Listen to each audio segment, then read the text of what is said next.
Jam masih menunjukkan pukul 5.30 pagi ketika Ardi sudah duduk di atas lantai semen yang dingin, menyantap sarapan seadanya. Nasi putih dingin dengan tempe goreng sisa semalam. Ia menatap langit yang masih gelap dengan mata kosong namun damai. Dari kontrakan sempit di pinggiran Jakarta itu, hidupnya bergulir seperti roda karung semen. Berat, tak kenal lelah, tapi selalu bergerak. Endak apa-apa makan begini tiap hari, asal perut kenyang.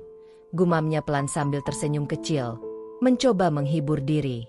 Ardi adalah seorang kuli bangunan di sebuah proyek perumahan menengah ke atas. Tubuhnya kurus namun berotot, kulitnya gelap terbakar matahari, dan tangannya kasar penuh luka dan kapalan. Di usia 27 tahun, ia belum pernah merasakan yang namanya liburan, makan di restoran, atau bahkan tidur di kasur empuk. Tapi satu hal yang membuatnya selalu semangat bekerja, mimpinya untuk membelikan rumah layak untuk ibunya yang tinggal sendiri di kampung. Ibunya, Bu Rini, adalah seorang janda penjual gorengan yang tinggal di rumah bambu hampir roboh di lereng sebuah desa di Jawa Tengah. Sejak ayah Ardi meninggal saat Ardi berumur 7 tahun, kehidupan mereka jatuh bangun dalam kemiskinan. Tapi ibu itu selalu mengajarkan satu hal, jadi orang jangan nyusahin orang lain. Walau susah, tetap jujur dan kerja keras. Pesan itu terpatri dalam hati Ardi dan jadi pondasi hidupnya. Setiap uang yang ia dapat, disisihkan sedikit demi sedikit. Ia tidak punya sepeda motor, apalagi kendaraan pribadi. Ia berjalan kaki setiap pagi menuju proyek yang bisa memakan waktu hampir 1 jam. Bila terlalu jauh, ia naik angkot dengan sabar, berdiri meski lututnya sudah nyeri. Hari itu, panas mulai menyengat sejak pukul 9 pagi. Proyek pembangunan apartemen tempat Ardi bekerja sedang dalam tahap pengecoran. Ia bersama 2 rekan kuli lainnya, Bang Ujang dan Yanto, mengangkat adukan beton dari bawah ke lantai 2. Keringat bercucuran, namun tak ada keluhan dari mulut Ardi. Ia bahkan sesekali membantu rekannya yang kepayahan. Kamu tuh kuat banget ya. Gak pernah ngeluh, ujar Bang Ujang sambil menyeka peluh. Ardi hanya tersenyum.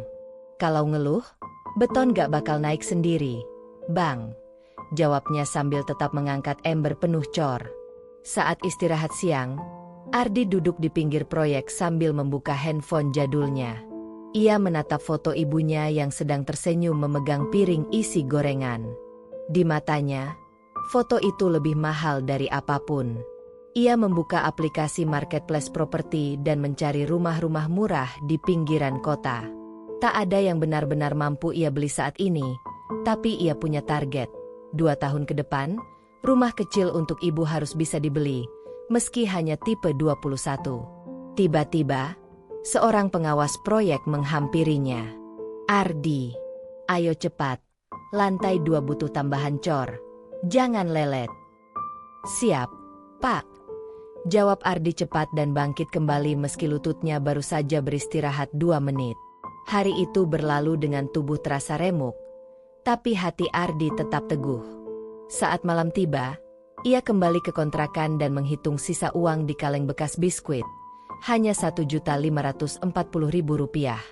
Uang itu hasil ia kumpulkan selama 3 bulan terakhir, setelah dikurangi untuk makan dan ongkos kerja. Jumlah yang jauh dari cukup untuk beli rumah, bahkan untuk uang muka. Tapi bagi Ardi, setiap rupiah yang terkumpul membawa harapan.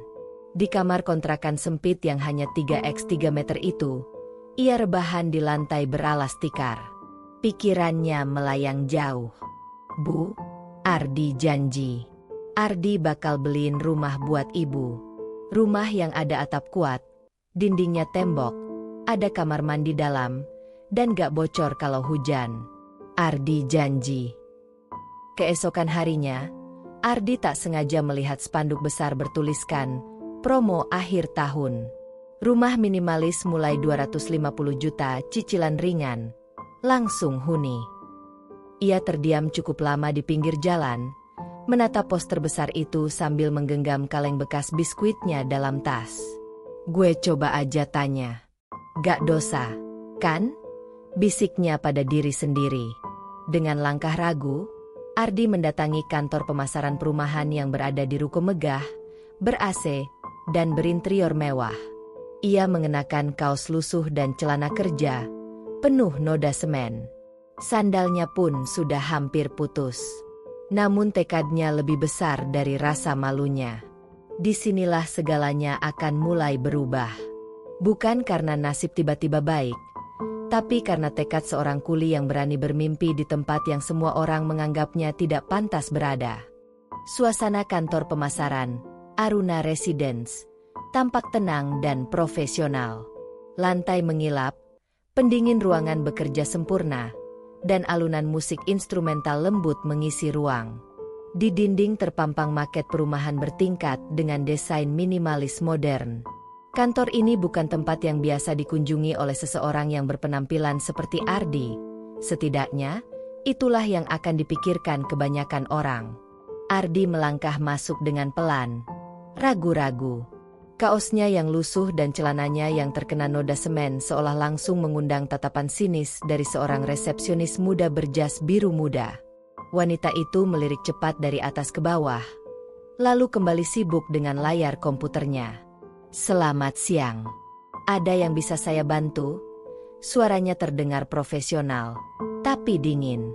Ardi menjawab dengan pelan, Saya mau tanya soal rumah yang dipromosikan itu, Bu. Yang 250 juta.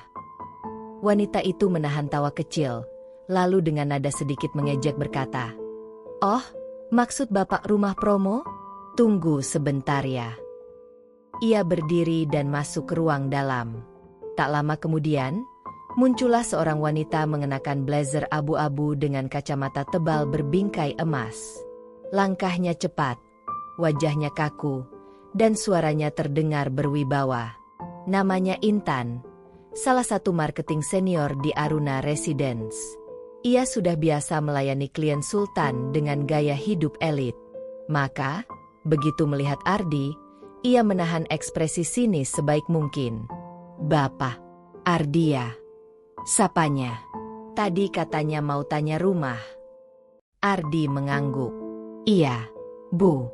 Saya lihat ada promo rumah 250 juta. Apa bisa cicilan?"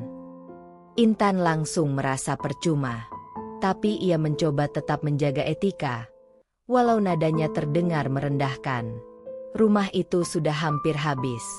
Pak, tapi boleh saya tanya dulu, Bapak kerja di mana ya? Supaya saya bisa sesuaikan dengan skema pembayaran." Ardi menjawab jujur, "Saya kuli bangunan, Bu. Tapi saya sudah menabung. Mungkin saya bisa ambil yang termurah. Uang muka sekitar 30 jutaan bisa dicicil, kan?" Intan tertawa kecil. 30 juta, Pak. Ia lalu menoleh ke rekan marketing lain di sebelahnya, seolah ingin mengundang tawa bersama. "Mohon maaf, Pak. Harga 250 juta itu untuk rumah yang sangat terbatas. Uang muka biasanya 20%, jadi sekitar 50 juta lebih. Dan cicilan bulanan sekitar 3 jutaan. Apakah Bapak mampu?" Ardi terdiam. Ia sadar penampilannya membuat orang langsung menilai rendah. Tapi tidak seharusnya ia dipermalukan seperti ini. "Saya tahu itu, Bu. Saya tanya dulu saja," jawabnya tenang. Namun Intan tidak berhenti.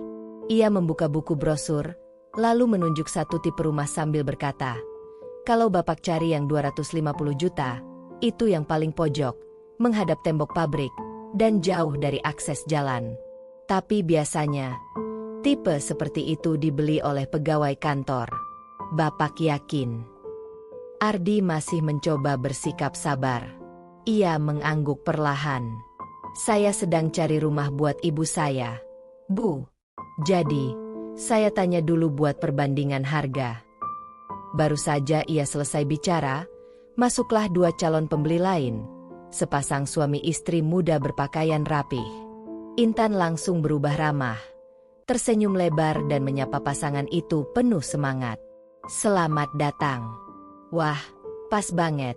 Kami baru mau presentasi unit tipe premium. Ia menoleh ke Ardi dengan cepat. Pak Ardi, maaf ya. Saya harus layani klien ini dulu. Kalau Bapak mau lihat-lihat brosur, boleh kok. Tapi jangan lama-lama ya. Ruang tunggu terbatas. Ardi hanya mengangguk. Meski hatinya mulai panas. Ia berdiri pelan dan berjalan ke arah brosur.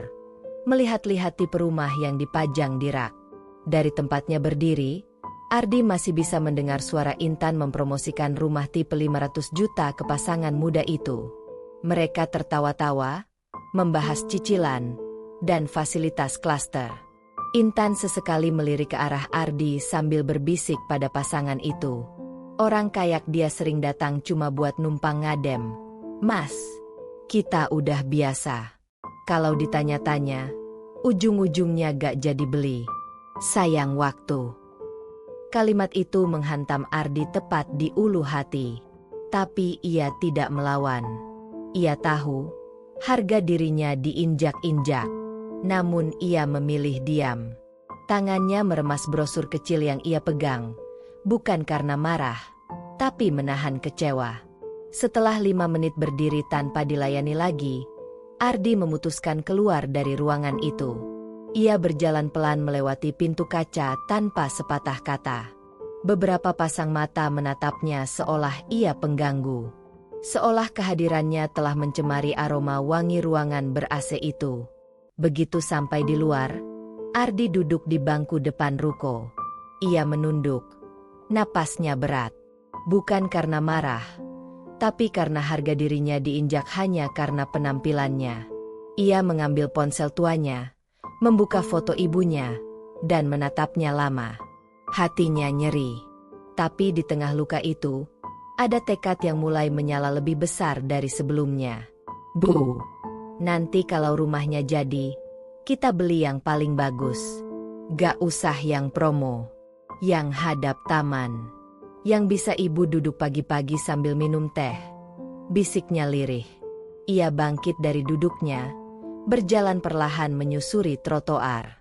Tapi langkahnya tak lagi ragu. Ia tahu, jalan menuju impian masih panjang.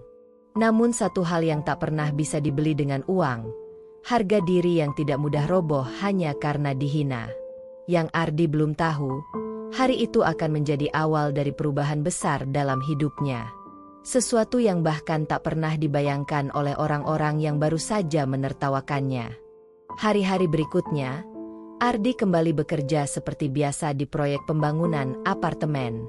Tidak ada yang tahu kalau di balik tubuh kurus penuh flu itu, ia sedang menyimpan luka batin karena dihina mentah-mentah saat mencoba mencari rumah untuk ibunya. Namun seperti biasa, Ardi tidak pernah mengeluh. Ia hanya sedikit lebih diam dari biasanya. Bila sebelumnya ia masih suka melontarkan candaan ringan kepada rekan kerjanya, kini ia lebih banyak tenggelam dalam pikirannya sendiri. Hari itu, langit mendung menggantung. Udara terasa berat, seolah menandakan hujan deras akan segera turun. Ardi tengah berada di lantai 3, membantu membawa genteng ketika handphone jadulnya bergetar pelan di saku.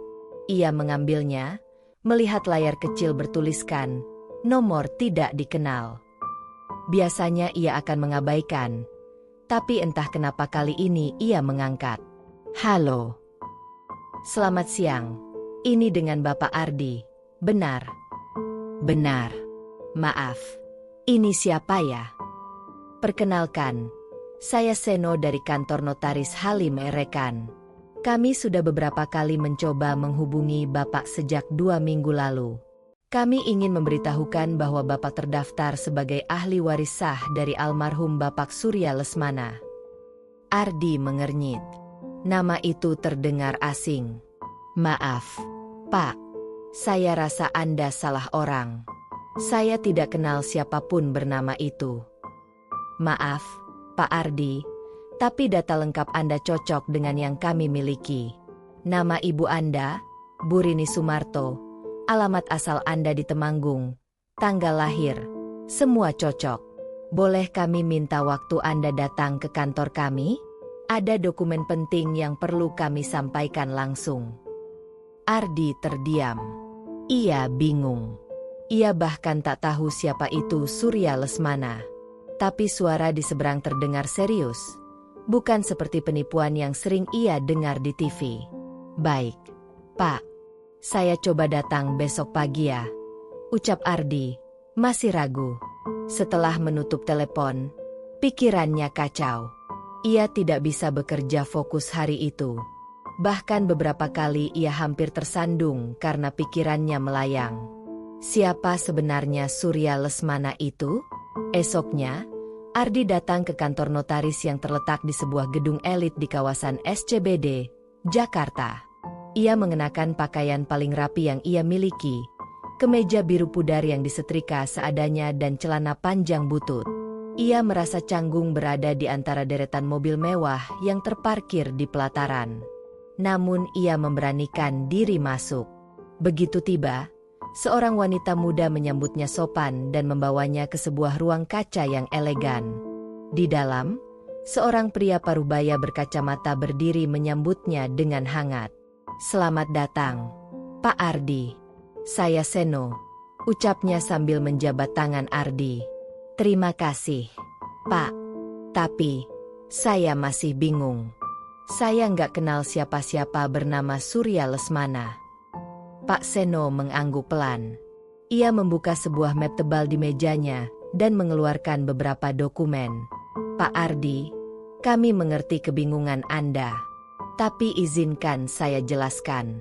Bapak Surya Lesmana adalah seorang pengusaha properti besar yang memiliki banyak aset di Jakarta, Surabaya, dan Bali. Beliau meninggal 2 bulan lalu karena serangan jantung. Dan berdasarkan wasiat tertulis yang beliau tinggalkan, seluruh asetnya diberikan kepada Anda." Ardi terperanjat. "Maksud Bapak, saya pewaris harta orang itu?" "Betul. Tapi sebelum saya jelaskan lebih jauh, Anda harus tahu siapa beliau. Surya Lesmana adalah ayah kandung Anda." Kata-kata itu menghantam Ardi seperti badai. Ia mendadak lemas. "Enggak mungkin.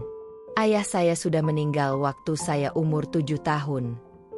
Ya, ayah yang membesarkan Anda memang bukan ayah biologis Anda. Bapak Surya pernah menjalin hubungan dengan ibu Anda saat masih muda. Namun karena tekanan keluarga dan perbedaan kasta sosial, mereka terpisah. Saat itu, Surya dipaksa menikah dengan wanita pilihan keluarganya dan tidak pernah tahu kalau ibu Anda sedang hamil." Ardi menggeleng-gelengkan kepala. Pikirannya kacau. Tapi Pak Seno memberikan sepucuk surat dengan tulisan tangan. "Ini surat terakhir beliau untuk Anda."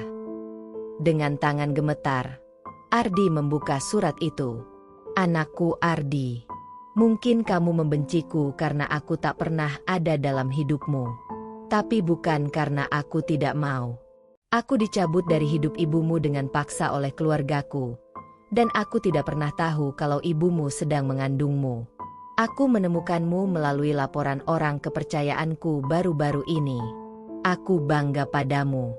Kamu tumbuh menjadi lelaki jujur, pekerja keras, meski tanpa kehadiranku. Aku tahu mungkin kamu tidak bisa menerimaku sebagai ayah. Tapi izinkan aku memperbaiki sedikit kesalahan itu dengan menyerahkan seluruh warisanku padamu. Bangunlah kehidupan yang lebih baik. Jangan biarkan masa lalu membelenggumu. Ayahmu, Surya Lesmana." Air mata jatuh tanpa diminta. Ardi memegang surat itu erat-erat. Entah apa yang ia rasakan. Marah, bingung, sedih. Yang jelas, hidupnya tidak akan pernah sama lagi. Pak Seno melanjutkan penjelasannya. "Pak Ardi, saat ini Anda sah sebagai pemilik tunggal perusahaan PT Surya Property. Selain itu, Anda memiliki saldo pribadi yang akan langsung ditransfer ke rekening Anda. Kami sudah membuatkan black card atas nama Anda. Limitnya tidak terbatas." Ardi mengangkat alis. Ia bahkan belum punya ATM, apalagi tahu soal kartu semacam itu. "Boleh saya lihat kartunya?" Seorang asisten notaris datang membawa kotak hitam kecil. Di dalamnya, ada selembar kartu metal berwarna hitam pekat bertuliskan, Ardi R. Lesmana, dengan logo Bank Internasional. Ardi menyentuhnya dengan ragu. Benda kecil itu terasa berat di tangan, bukan karena bobotnya, tapi karena makna hidup yang tiba-tiba berubah. Tapi saya cuma kuli bangunan, ucap Ardi lirih. Pak Seno menatapnya hangat. Bapak adalah pewaris sah. Dan bagaimanapun kehidupan Bapak sebelumnya, masa depan Bapak ada di tangan sendiri. Ardi menatap pantulan dirinya di permukaan kartu itu. Seorang kuli bangunan yang tadinya dihina karena ingin beli rumah, kini memegang black card pewaris kekayaan ratusan miliar. Dunia seolah jungkir balik dalam semalam. Namun satu hal pasti, bukan uang yang membuat Ardi berubah. Tapi bagaimana ia akan menggunakan kehidupan barunya untuk menepati janji pada satu-satunya orang yang selalu mempercayainya sejak kecil, ibunya. 3 hari telah berlalu sejak Ardi menerima kenyataan yang mengguncang hidupnya. Ia masih merasa seperti sedang bermimpi. Dari kuli bangunan yang makan tempe dan tidur di lantai kontrakan sempit, kini ia menjadi satu-satunya ahli waris mendiang Surya Lesmana, pengusaha properti besar yang namanya sering muncul di halaman depan majalah bisnis. Selama 3 hari itu pula, Ardi nyaris tak bisa tidur. Bukan karena euforia atau kegirangan berlebihan, tapi karena hatinya terombang-ambing. Di satu sisi, ia merasa beruntung bisa mengubah nasib ibunya. Tapi di sisi lain, ia juga merasa tercekik oleh perubahan mendadak yang seolah datang terlalu cepat. Belum lagi, dalam hatinya masih tersimpan luka dari perlakuan Intan, wanita marketing yang menghina dan mempermalukannya di depan umum saat ia hanya ingin bertanya soal rumah sederhana. Pagi ini, Ardi berdiri di depan cermin besar di kamar hotel bintang 5 tempat ia diinapkan sementara oleh kantor notaris. Ia mengenakan kemeja putih elegan, celana panjang hitam licin, dan sepatu pantofel kulit asli yang baru saja dikirimkan langsung oleh asisten pribadi pengacara. Rambutnya dipotong rapi, wajahnya bersih, bahkan kulitnya tampak sedikit lebih segar hanya karena 1 malam tidur nyenyak dan mandi air hangat. Ardi nyaris tak mengenali dirinya sendiri. Namun satu hal tidak berubah. Sorot matanya tetap tenang. Tidak ada kesombongan. Tidak ada ambisi balas dendam. Hanya keinginan kuat untuk menepati janjinya kepada ibu, membelikan rumah yang layak. Setelah sarapan, ia naik ke mobil Lexus hitam milik perusahaan yang sementara digunakan untuk keperluannya. Di sampingnya duduk Dimas, asisten hukum dari kantor notaris yang ditugaskan menemani proses verifikasi aset properti. Pak Ardi, hari ini kita ke beberapa lokasi properti Bapak di kawasan Serpong dan BSD. Tapi sebelum itu, kita mampir dulu ke Aruna Residence, sesuai permintaan Bapak, kata Dimas.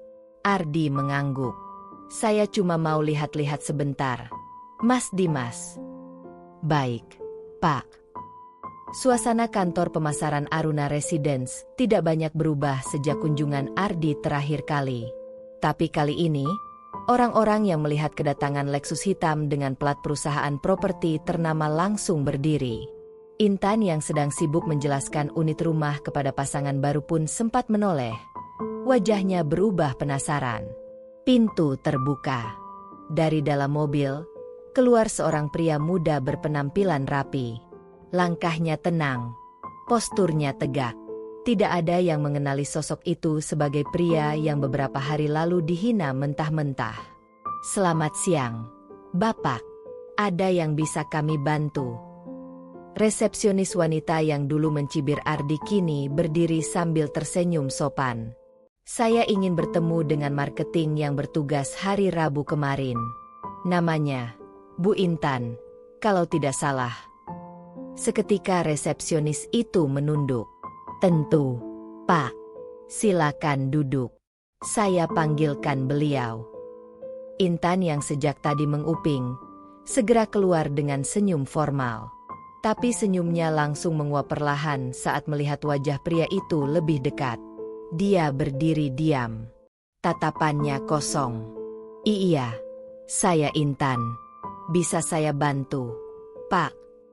Ardi menatapnya dalam-dalam.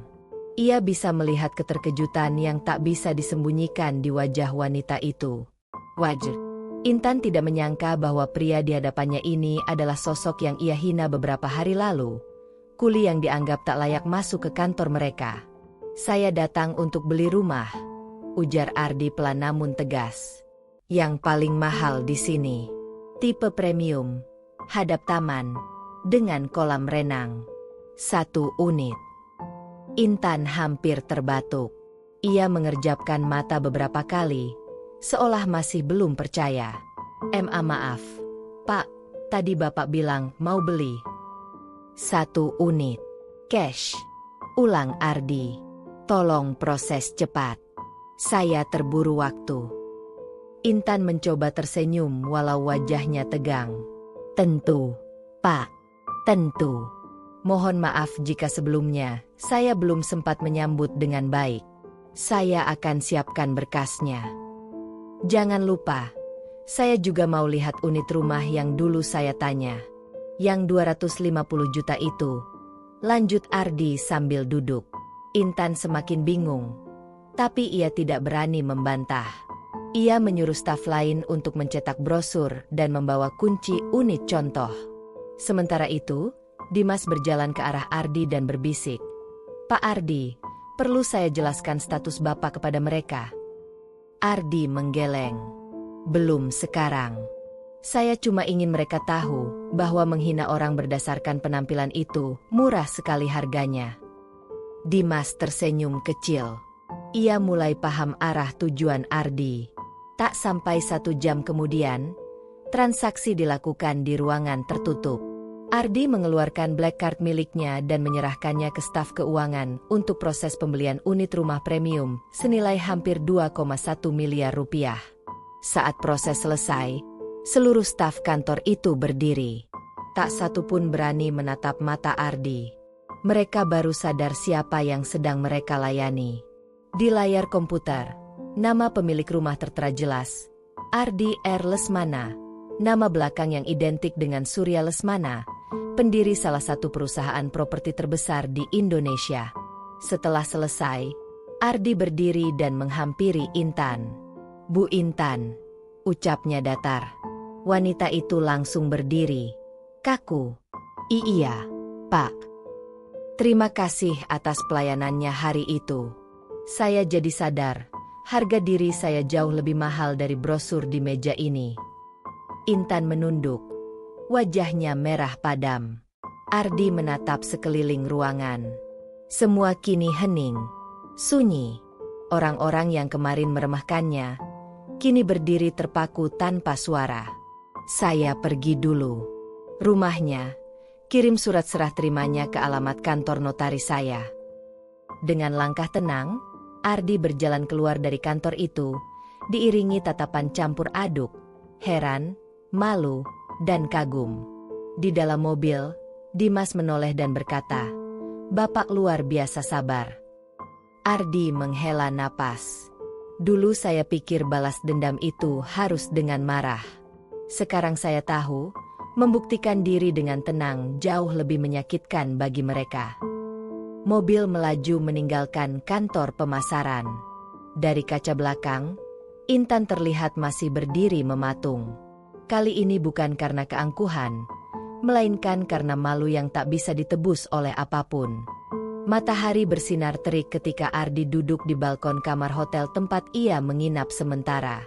Di hadapannya, secangkir kopi hangat mengepul pelan. Tapi pikirannya tidak berada di sana. Ia masih memandangi notifikasi dari email yang baru ia terima beberapa menit lalu. Subjeknya sederhana, konfirmasi pembelian 5 unit perumahan tipe premium, Aruna Residence.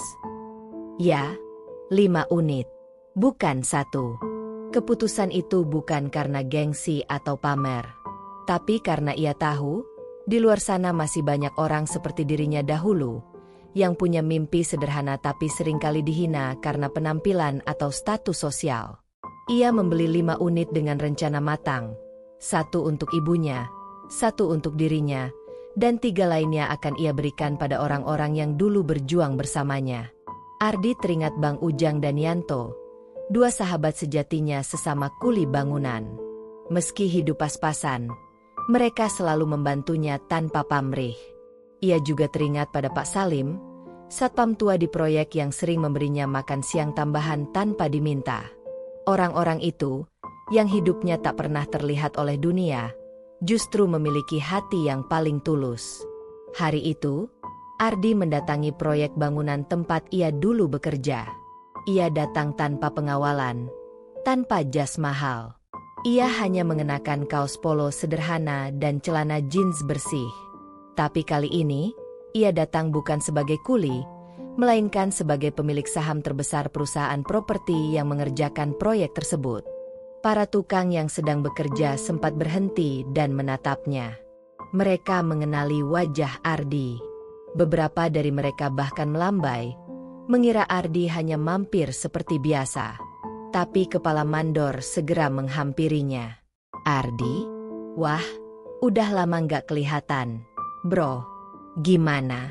Udah dapat kerjaan baru ya?" tanya sang mandor dengan santai. Ardi hanya tersenyum. "Kerjaan sih tetap.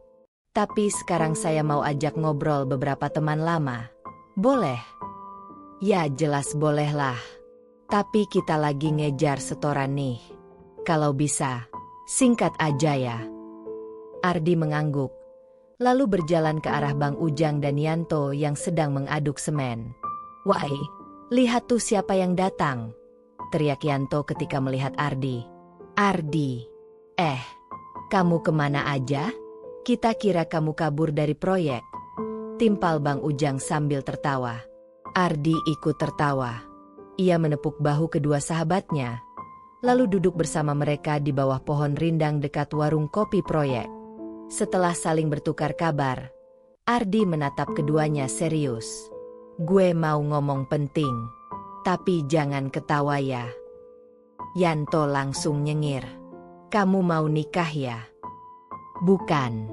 Gue sekarang punya rumah. Dan bukan cuma 1, tapi 5. Bang Ujang dan Yanto saling pandang, lalu tertawa keras. "Gila lu. Kena togel berapa nomornya? Bagi dong." Ardi mengeluarkan black card dari dompetnya. Ia meletakkannya di atas meja kayu yang sudah lapuk. Dua pria itu terdiam. "Gue bukan menang togel. Gue ternyata anak dari pemilik perusahaan properti besar. Baru tahu minggu lalu. Sekarang semua aset warisan ditransfer ke gue." Yanto dan Bang Ujang menatapnya tanpa suara. Wajah mereka berganti dari bingung, heran, lalu penuh rasa tidak percaya. "Gue enggak bohong. Sekarang gue punya kuasa, uang, dan akses. Tapi yang paling penting, gue belum lupa siapa aja orang yang dulu pernah bantuin gue tanpa syarat." Bang Ujang menunduk. Matanya mulai berkaca-kaca. Lo jangan bercanda deh. Kita ini kuli, bro. Dunia lo udah beda sekarang." Ardi meraih tangan mereka berdua. "Gue justru balik ke sini karena gue masih sama. Gue pengin kalian berdua punya rumah. Gue udah beli 2 unit atas nama kalian. Tinggal ambil kunci dan suratnya. Bebas cicilan, bebas pajak, udah lunas semua."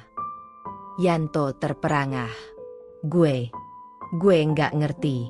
Ini serius. Serius.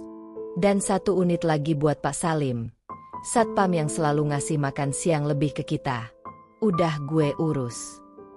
Tangis Yanto pecah. Ia menutupi wajahnya dengan kedua tangan. Bang Ujang memeluk Ardi tanpa bicara. Momen itu begitu sunyi tapi penuh makna. Sore harinya, Ardi mengundang semua pekerja proyek ke sebuah warung makan lesehan sederhana. Ia menyewa 1 ruangan penuh, memesan makanan favorit mereka semua, dan mengajak mereka makan bersama. Di sana, ia berdiri di tengah-tengah dan berkata, "Dulu gue berdiri di tempat kalian berdiri sekarang. Berpanas-panasan, diguyur hujan, bawa ember semen, dan tidur di lantai keras. Tapi satu hal yang gue pelajari, manusia yang kuat bukan yang punya uang, tapi yang tahan dihina dan tetap baik. Para kuli terdiam. Mereka mendengarkan dengan serius. Sekarang gue bisa beli rumah, mobil, atau apapun. Tapi yang paling penting, gue bisa bantu orang-orang seperti kalian.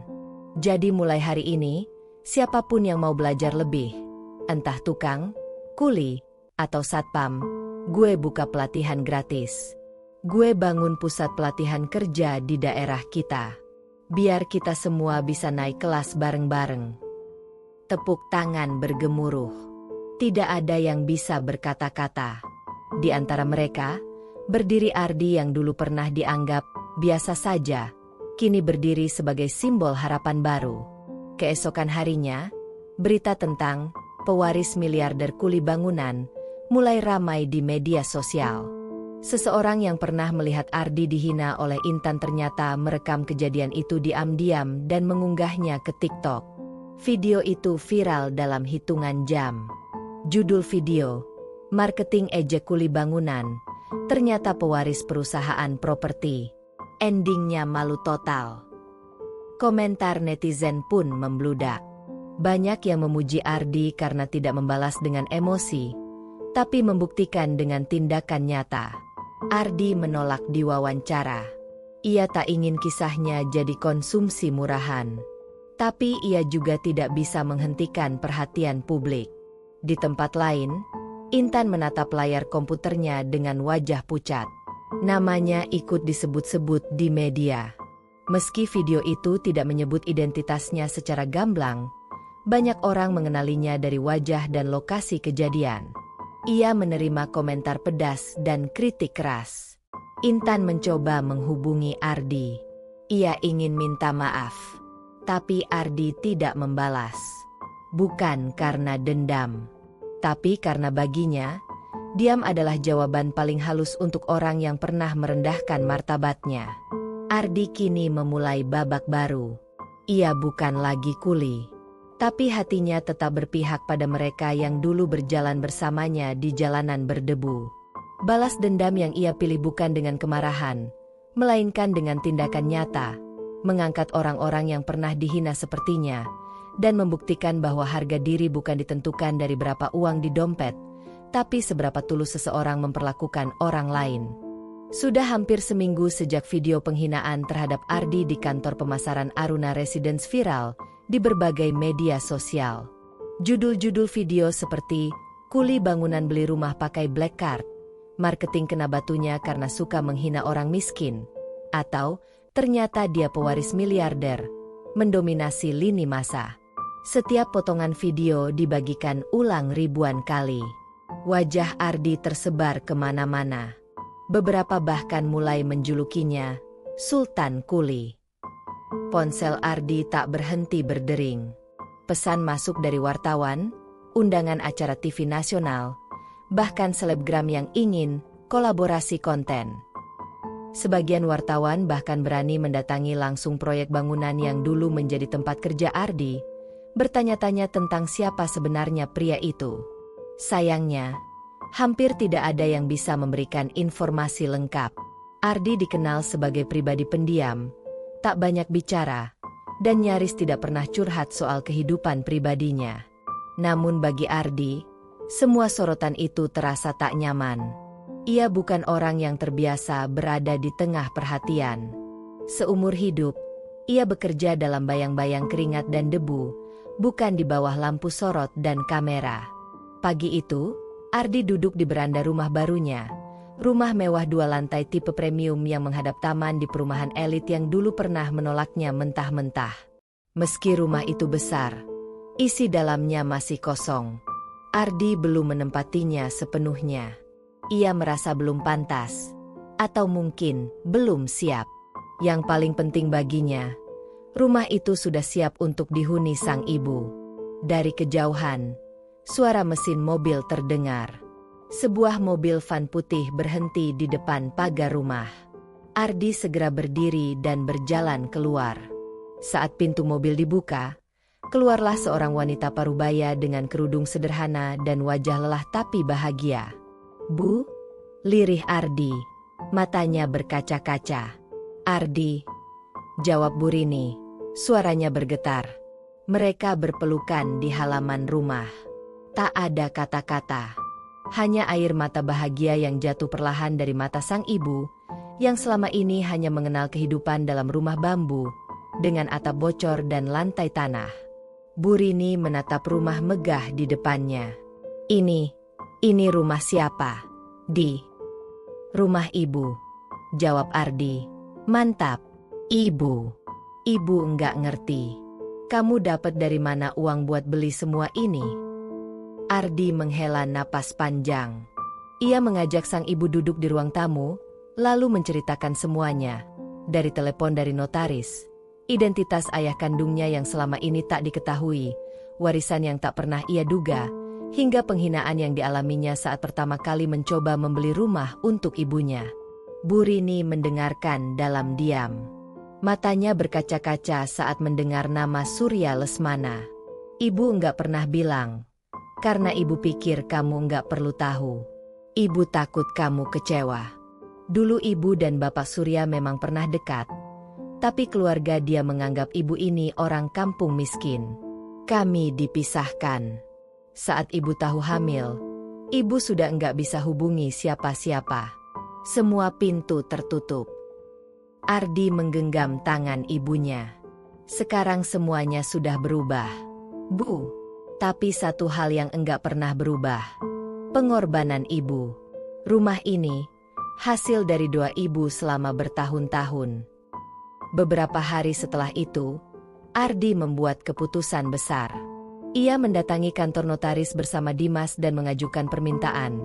Sebagian besar aset warisan miliknya akan digunakan untuk membentuk yayasan sosial bernama Yayasan Peluh Kehidupan, sebuah lembaga yang fokus membantu anak-anak buruh dan kuli bangunan mendapatkan pendidikan dan pelatihan kerja. Ia menyumbangkan 2 rumah lainnya untuk dijadikan rumah singgah bagi para buruh yang sedang sakit atau kehilangan tempat tinggal.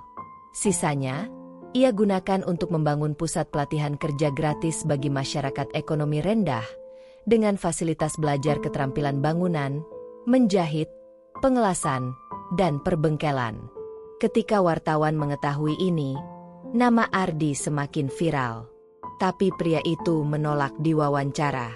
Bahkan saat ditawari jadi pembicara di acara televisi, Ardi menolak halus. Maaf, saya bukan publik figur. Saya cuma mau bantu orang seperti saya dulu. Tak sedikit yang mengagumi sikap Ardi. Namun tak sedikit pula yang sinis. Pasti ujung-ujungnya cari perhatian juga. Palingan nanti juga masuk dunia politik. Ardi tidak peduli. Suatu hari, sebuah stasiun TV nasional datang langsung ke perumahan tempat tinggal Ardi dan mencoba meyakinkannya untuk hadir dalam acara Orang Biasa Luar Biasa. Mereka berjanji acara itu akan murni menceritakan kisah perjuangannya tanpa editan berlebihan atau dramatisasi. Ardi hanya menjawab singkat, "Kalau ingin bantu orang-orang seperti saya, bantu sebar informasi soal pelatihan kerja yang kami buka. Saya enggak perlu diwawancarai. Saya enggak pengin terkenal." Presenter wanita yang datang ke rumahnya itu sempat terpaku. Biasanya, mereka harus membujuk keras orang agar mau tampil di TV. Tapi Ardi malah menolak secara halus dan elegan. Ia bahkan mengembalikan bingkisan souvenir yang dibawa tim media. Sore harinya, Ardi duduk di musola kecil dekat rumah barunya. Di situ, ia bertemu dengan Pak Hamid, penjaga musola yang sudah sepuh. "Mas Ardi ya? Saya dengar kabar dari warga. Katanya sampean ini orang kaya mendadak." Ardi tersenyum. "Saya cuma orang biasa, Pak. Dulu kerja bangunan." Pak Hamid mengangguk. Orang kaya yang sejati bukan yang dompetnya tebal, tapi yang tetap rendah hati meski ditinggikan. Kalimat itu menancap dalam di hati Ardi. Malam itu, ia menulis di buku catatan kecil yang biasa ia simpan di bawah bantal sejak dulu. "Aku mungkin kini punya rumah mewah, kartu bank tanpa batas, dan kendaraan yang dulu cuma bisa kulihat di TV. Tapi satu hal yang akan selalu kujaga, rasa syukur dan kesadaran bahwa aku pernah jadi orang yang dipandang sebelah mata. Dan aku tak akan pernah menjadi seperti mereka yang menginjak orang hanya karena tampak tak punya apa-apa. Hidup Ardi berubah dalam sekejap. Dalam waktu kurang dari 2 minggu, ia berpindah dari barak sempit tukang bangunan ke rumah mewah di kawasan elit. Dari hidup yang dijalani dengan recehan di dompet, kini ia bisa mengakses apapun cukup dengan selembar kartu hitam di dompetnya. Ia kini menjadi pemilik resmi lebih dari 30 properti, 20% saham perusahaan raksasa milik ayah kandungnya, dan yayasan sosial yang namanya mulai disebut-sebut di berbagai surat kabar. Namun yang tidak pernah dia bayangkan adalah tekanan yang mengikuti setelah semua itu. Bukan cuma dari luar, tapi juga dari dalam dirinya sendiri. Hari itu, Ardi duduk di ruang tamu rumah barunya bersama Dimas, asisten hukum dari kantor notaris yang kini nyaris menjadi asistennya pribadi. Di atas meja, ada 3 undangan acara prestisius, 1 gala dinner filantropi nasional, 1 undangan dari bupati setempat untuk peresmian sekolah, dan 1 lagi dari pengusaha properti besar yang mengajak Ardi menjadi komisaris kehormatan. Pak, saya sudah baca semua detailnya. Yang dari gala dinner cukup penting. Banyak tokoh nasional yang hadir. Ini bisa jadi momen Bapak untuk memperluas jaringan, kata Dimas hati-hati. Ardi mengangguk pelan. Saya tahu. Tapi apa saya cocok berada di tengah mereka? Mas. Justru karena Bapak beda, mereka menghormati. Ardi menatap undangan itu lama. Ia mengerti maksud Dimas. Tapi hatinya ragu. Ia ingat jelas saat pertama kali melihat bos-bos pengembang berdasi datang ke proyek tempat ia bekerja. Cara mereka bicara, cara mereka menatap para pekerja dari balik kacamata hitam, seolah jurang pemisah tak pernah bisa dijembatani. Dan kini, ia diundang duduk di antara mereka. Gue gak mau jadi kayak mereka. Mas, gumam Ardi pelan. Bapak tidak harus seperti mereka. Tapi jika Bapak ingin yayasan Bapak berkembang, jaringan tetap penting, jawab Dimas. Keesokan harinya, Ardi hadir di acara gala dinner dengan pakaian formal yang dipinjami oleh brand lokal, setelah sebelumnya menolak jas mahal buatan luar negeri. Ia ditemani Dimas, dan sepanjang acara mencoba menyesuaikan diri. Di sana, ia melihat sosok-sosok ternama, pengusaha sukses, mantan menteri, bahkan artis sinetron yang kini sibuk jadi duta sosial. Ardi, ya? Sapa seorang pria berkacamata tebal dengan setelan jas mengilap. Saya Aditya, Direktur Utama PT Alam Raya Properti. Anda luar biasa. Baru kali ini saya lihat pewaris yang langsung turun tangan ke lapangan seperti Anda. Ardi tersenyum kecil. Terima kasih, Pak. Kalau Anda mau, kita bisa buat kolaborasi. Ada proyek real estate di kawasan Jogja, cocok untuk konsep sosial Anda. Tawaran itu terus berdatangan malam itu. Beberapa datang dengan senyum, beberapa dengan tatapan menilai. Ardi sadar, ia bukan lagi orang biasa. Banyak yang mendekat bukan karena hati, tapi karena ingin ikut mencicipi kekuasaannya. Di sudut ruangan, Ardi sempat bertemu dengan seorang wanita muda cantik yang mengaku influencer sosial. Namanya Aluna. Penampilannya anggun, sikapnya ramah. Ia tampak tertarik pada Ardi. Kamu unik, nggak kayak pengusaha lain, puji Aluna sambil tersenyum manis. Aku pikir semua pewaris itu sombong dan cuma senang pamer harta. Ardi tertawa ringan.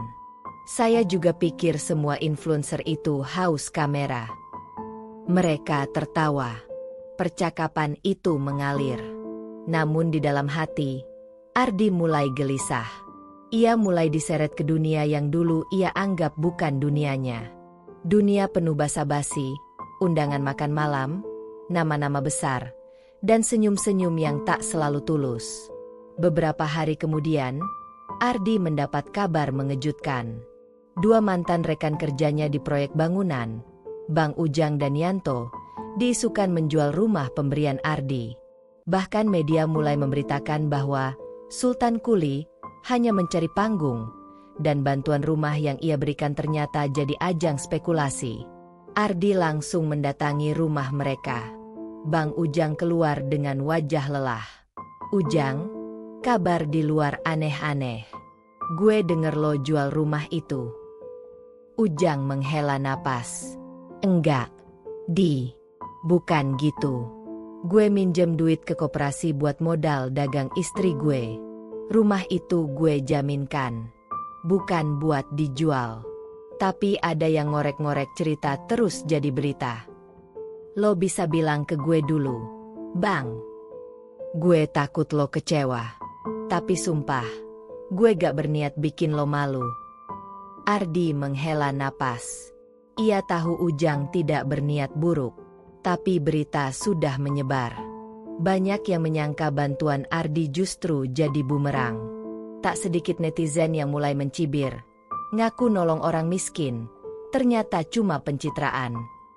Yang paling menyakitkan, beberapa aktivis LSM juga ikut berkomentar pedas, menganggap Ardi hanya mencari simpati publik dan tidak memiliki sistem manajemen sosial yang matang. Malam itu, Ardi duduk sendiri di teras rumahnya. Ibunya datang membawa teh hangat dan duduk di sampingnya.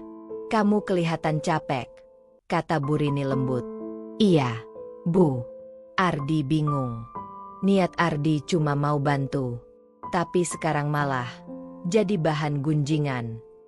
"Ibu tahu kamu bantu bukan untuk dipuji.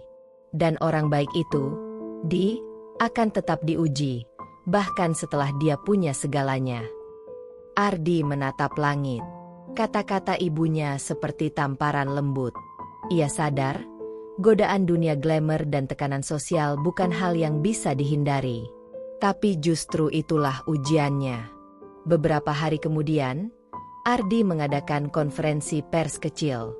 Tidak untuk membela diri, tapi untuk menjelaskan konsep yayasannya secara transparan. Ia menjabarkan bagaimana rumah bantuan diberikan, bagaimana sistem pelatihan kerja berjalan, dan bagaimana sistem evaluasi dampaknya akan diperkuat ke depan. "Yayasan ini bukan tentang saya, tapi tentang memberi kesempatan pada orang yang tak pernah diberi panggung.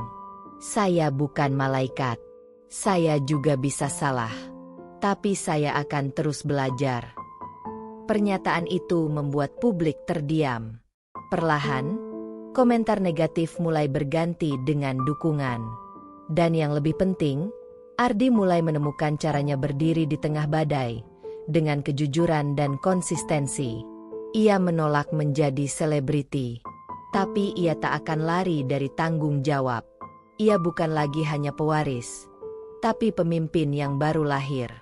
Kantor Yayasan Peluh Kehidupan yang baru saja selesai dibangun berdiri sederhana di tengah kawasan padat penduduk di pinggiran Tangerang Selatan.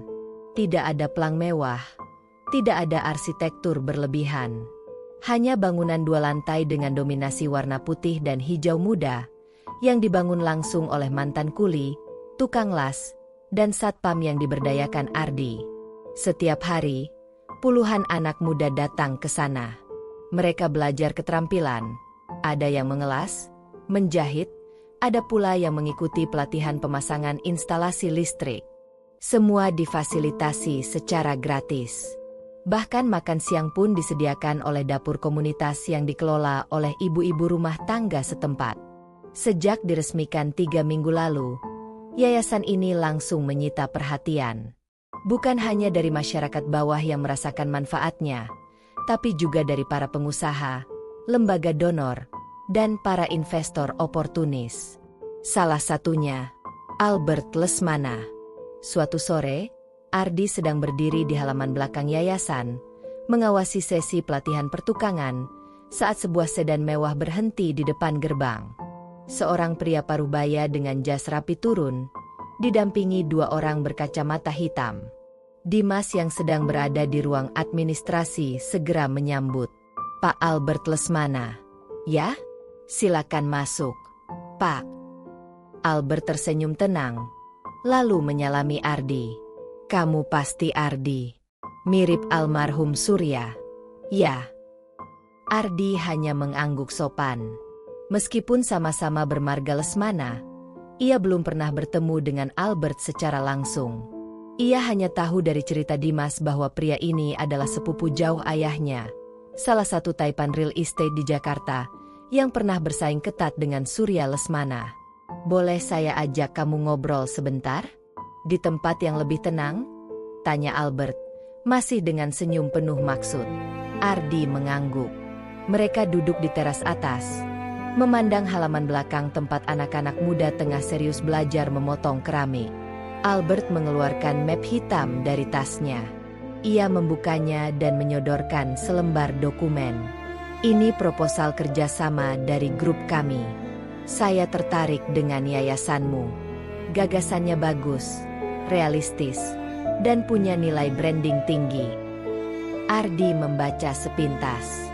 Albert melanjutkan, "Kamu tahu, Ardi, di dunia sekarang, orang mau bantu orang miskin itu bagus. Tapi kalau bisa sambil dapat untung, kenapa tidak? Yayasanmu bisa kami bantu scale up.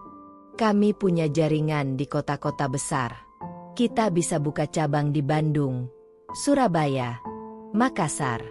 Bahkan kita bisa masuk ke skema CSR nasional. Kami kelola. Kamu tetap jadi wajahnya. Tapi sistem dan keuangannya kita pegang. Kamu bisa fokus di depan layar. Kami urus semua operasional." Ardi menatap tajam pria itu. "Jadi, maksudnya yayasan ini dijadikan alat bisnis?" Albert tertawa kecil. "Bisnis sosial, Ardi, itu bukan hal tabu. Sekarang zamannya impact investment. Kamu gak usah repot ngurus teknis. Kamu bisa fokus jadi ikon perubahan. Trust me, itu lebih berpengaruh." Ardi diam. Pikirannya melayang ke wajah-wajah orang yang pernah ia lihat di lapangan. Anak-anak buruh yang tangannya kapalan karena harus ikut orang tuanya bekerja sejak usia belasan. Ibu-ibu yang menjahit sambil menggendong bayi karena tak sanggup membayar penitipan. Mereka bukan branding. Mereka kenyataan. "Maaf, Pak Albert. Saya nggak tertarik," jawab Ardi akhirnya, tegas tapi sopan. Albert terdiam. Matanya menyipit. "Ardi, ini bukan soal idealisme. Ini soal efisiensi. Kamu bisa bantu lebih banyak orang dengan dana dan jaringan kami. Yayasan ini bukan tentang angka. Ini tentang orang-orang yang dulu seperti saya. Saya mau mereka merasa dihargai, bukan dijadikan alat kampanye sosial atau pencitraan perusahaan. Kalau saya terima tawaran Bapak, saya hianati tujuan awal saya sendiri." Suasana menjadi dingin. Albert tersenyum tipis, tapi nadanya mulai berubah. "Kamu tahu, idealisme tanpa sistem yang rapi itu hanya akan jadi mimpi yang cepat usang. Dunia ini keras, Ardi. Justru karena dunia ini keras, saya nggak mau jadi bagian dari sistem yang membuatnya makin dingin." Beberapa hari setelah pertemuan itu, Ardi menerima konsekuensinya. Albert memang tidak main-main. Salah satu vendor material yayasan tiba-tiba membatalkan kerjasama. 2 pelatihan yang sebelumnya didukung LSM lokal tiba-tiba ditarik. Bahkan bank yang sempat menawarkan dana CSR, mendadak menyatakan pembekuan komunikasi atas alasan administratif. Dimas datang ke rumah Ardi membawa kabar itu semua. "Mereka main kotor, Pak. Kelihatan banget." Ardi mengangguk tenang. "Gue udah siap dari awal. Gue tahu ini enggak akan mudah. Bapak bisa lapor. Kita bisa ajukan ke media." "Enggak usah. Semakin kita ributkan, semakin banyak orang yang kehilangan fokus. Biarkan mereka main seperti itu. Kita buktikan dengan hasil." Ardi kemudian mengambil langkah cepat. Ia mengumpulkan relawan dan alumni pelatihan untuk membangun sistem produksi mandiri. Para tukang yang lulus pelatihan membuat unit usaha sendiri, bengkel kecil, konveksi rumahan, dan jasa instalasi listrik keliling. Yayasan kini menjual produk dari mereka, Lalu keuntungannya digunakan kembali untuk biaya operasional pelatihan berikutnya. Satu hal yang tidak diketahui Albert, Ardi tidak membangun sistem berdasarkan uang, tapi berdasarkan kepercayaan dan rasa memiliki. Dalam 2 bulan, yayasan bukan hanya bertahan, tapi tumbuh. Alumni yang lulus pelatihan mulai menyebar dan membuka usaha sendiri. Mereka menyebarkan cerita mereka dari mulut ke mulut. Tak ada iklan, tak ada selebritas, tapi kisah mereka nyata. Di sebuah sore yang mendung, Ardi berdiri di depan halaman yayasan sambil memandangi anak-anak muda berlatih membuat meja kayu. Ia mendekat, lalu duduk di samping salah satu peserta baru. "Kamu suka kerja begini?" tanya Ardi. Anak itu mengangguk. "Iya, Kak. Dulu saya cuma bantu Bapak gali sumur. Sekarang saya bisa bikin meja." Ardi tersenyum. "Nanti kalau udah jago, kamu ajarin orang lain, ya?" "Iya, Kak. Saya mau bikin bengkel sendiri. Nanti saya rekrut anak-anak jalanan juga." Di mata Ardi, jawaban itu lebih berharga daripada apapun yang ditawarkan Albert. Ia tahu, ia tak butuh jadi tokoh nasional, tak perlu kamera, dan tak perlu kata-kata manis. Ia hanya perlu terus berjalan dengan hati, meski jalannya lebih berat. Karena dalam diamnya, ia sedang membangun revolusi kecil, dimulai dari tangan-tangan kotor yang kini mampu menciptakan masa depan. Pagi itu, suasana halaman yayasan penuh kehidupan mendadak mencekam. Puluhan orang membawa poster dan spanduk berdiri di luar pagar, berteriak-teriak dengan nada keras. "Yayasan ini hanya tameng bisnis. Mana laporan keuanganmu, Ardi? Kami tidak mau dibohongi lagi." Ardi yang sedang berada di lantai 2 bersama tim pelatihan tertegun melihat kerumunan itu. Dimas segera menghampirinya dengan wajah tegang. "Pak, ini sudah melewati batas. Kita harus lapor polisi. Mereka menuduh Bapak melakukan penggelapan dana donasi."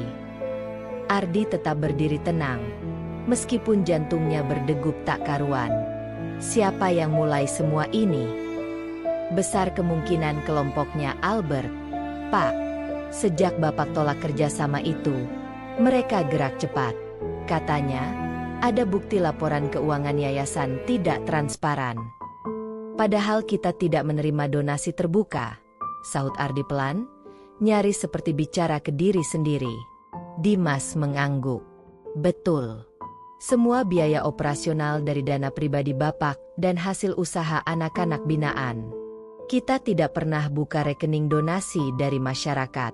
Tapi entah bagaimana, mereka bisa buat narasi seolah-olah Bapak menyalahgunakan dana publik."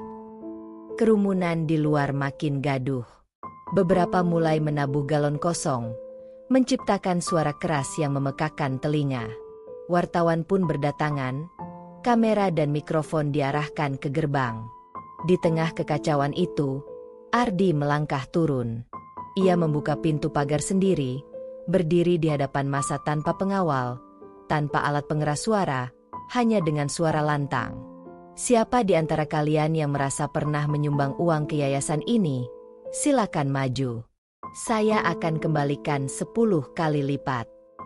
Kerumunan mendadak sunyi. Beberapa saling berpandangan. Seorang pria mencoba angkat suara. "Kami cuma melihat di medsos. Banyak yang bilang yayasan ini gak jelas. Bapak, Ibu semua boleh masuk. Silakan lihat sendiri. Pelatihan ini gratis. Makan kami sediakan. Bahkan modal usaha pun kami bantu cicil. Tidak ada sumbangan dari luar. Semua dari hasil usaha orang-orang yang pernah tak dianggap." Wartawan merekam setiap kata. Reaksi masyarakat pelan-pelan berubah. Beberapa dari mereka mulai menurunkan spanduk. Namun kerusakan sudah terjadi. Keesokan harinya, salah satu kanal berita besar nasional menurunkan headline. "Pewaris miliarder di demo warga, dituding gelapkan dana sosial." 2 hari setelah kejadian itu, Ardi menerima surat panggilan dari dinas sosial setempat. Ia diminta klarifikasi mengenai legalitas yayasannya dan laporan keuangannya. Dimas sudah menyiapkan semua dokumen yang diperlukan, tapi tetap saja suasana terasa berat. "Apa kita harus teruskan semua ini, Mas?" tanya Ardi pada Dimas dalam perjalanan menuju kantor dinas. "Kalau Bapak berhenti sekarang, mereka menang. Dan semua yang sudah kita bangun sia-sia." Ardi mengangguk. Tapi dalam diam, ia mulai goyah. Ia merasa sendirian. Dunia tempat ia berdiri kini bukan lagi sekadar tentang idealisme. Ada politik, ada kekuatan modal, dan ada orang-orang yang tak segan menghancurkan siapapun demi keuntungan. Saat Ardi keluar dari ruang klarifikasi, seorang wanita tua mendekatinya. Wajahnya keriput, rambutnya disanggul rapi. Ia memegang tas kecil dan tampak sedikit gemetar. "Mas Ardi?" "Iya, Bu. Maaf, kita pernah kenal. Saya Bu Retno. Dulu saya sekretaris pribadi Pak Surya, ayah kandungmu." Ardi langsung menegang. "Ada yang harus kamu tahu," lanjut wanita itu lirih. "Kematian bapakmu tidak wajar." Ardi mengantar Bu Retno ke salah satu warung di sekitar kantor dinas. Di sana, mereka duduk berhadapan. Bu Retno mengeluarkan sepucuk surat dan foto-foto lama dari tasnya. "Ini surat terakhir Pak Surya." Ia tahu ia sedang diawasi. Ia curiga seseorang di keluarganya ingin menguasai seluruh aset dan perusahaan. Ardi membaca surat itu perlahan. Di dalamnya tertulis kalimat yang membuat bulu kuduknya berdiri. "Jika aku tidak sempat bertemu Ardi, tolong jaga dia. Karena akan ada yang mencoba memanfaatkannya, atau bahkan menyingkirkannya." Foto-foto yang disodorkan Bu Retno memperlihatkan dokumen proyek milik Surya yang digelapkan oleh seseorang bernama AL. Inisial yang jelas mengarah pada Albert Lesmana. "Pak Surya sempat curhat ke saya, Mas. Dia menyesal meninggalkan kamu dan ibumu. Tapi dia yakin kamu akan temukan kebenaran. Sekarang, kamu harus lebih hati-hati. Albert bukan hanya pengusaha. Dia punya banyak orang dalam, termasuk di media dan lembaga negara." Ardi pulang dengan kepala penuh. Tapi satu hal jelas, fitnah terhadap yayasan hanyalah awal. Albert rupanya ingin lebih dari sekadar yayasan. Ia ingin seluruh warisan Surya, termasuk nama baiknya. Di malam itu juga, Ardi memanggil Dimas dan tim hukum kecilnya. Ia menyerahkan surat dan dokumen yang diberikan Bu Retno. "Mulai sekarang, kita kumpulkan bukti. Kita lawan. Tapi bukan untuk balas dendam. Kita bersihkan nama ayah saya. Kita jaga yayasan. Dan kita tunjukkan kalau orang kecil tidak selamanya bisa diinjak." Dari luar, dunia hanya melihat Ardi sebagai pria muda yang menolak jadi selebritas. Tapi dari dalam, kini ia sudah menjadi seseorang yang paham. Warisan bukan hanya tentang uang, tapi tentang tanggung jawab, nama baik, dan keteguhan menghadapi kejahatan yang dibungkus senyuman. Kini, Ardi tak lagi hanya membela yayasan. Ia sedang memperjuangkan kehormatan ayahnya dan masa depan yang tak boleh lagi dibungkam oleh orang-orang yang merasa paling berkuasa. Pagi itu, gedung aula Balai Warga Jakarta Selatan yang biasanya digunakan untuk seminar perangkat daerah, mendadak ramai oleh wartawan, aktivis sosial, dan perwakilan media nasional. Di panggung depan, sebuah papan besar bertuliskan, "Konferensi Pers, Transparansi dan Keadilan untuk Nama Baik Yayasan Peluh Kehidupan." Di kursi utama duduk Ardi, mengenakan kemeja putih polos. Di sisi kanannya, Dimas sebagai perwakilan hukum, dan di kirinya duduk Bu Retno yang kini menjadi saksi kunci dalam kasus yang akan segera dibuka. Ardi menunduk sesaat sebelum mengambil mikrofon. Sorot lampu kamera, puluhan pasang mata, dan detak jantung yang terasa kencang. Tapi ia tidak gentar. Ini saatnya berdiri, bukan sebagai anak dari siapapun, Bukan sebagai miliarder muda, tapi sebagai Ardi, pria biasa yang ingin hidup dengan kepala tegak. Saya tidak biasa bicara di depan banyak orang. Tapi hari ini saya tidak bisa diam. Saya harus menjelaskan sesuatu bukan untuk membela diri, tapi untuk menunjukkan bahwa tidak semua kebaikan lahir untuk dipermainkan, ucap Ardi memulai. Ia lalu menampilkan data transparansi keuangan yayasan. Semua alur dana, pemasukan, hingga pengeluaran dicatat detail. Terlihat bagaimana yayasan dikelola dari usaha mandiri alumni pelatihan, tanpa sepeser pun donasi luar. Semua dokumen dicetak dan dibagikan ke media. Di layar, ditampilkan dokumentasi kegiatan pelatihan.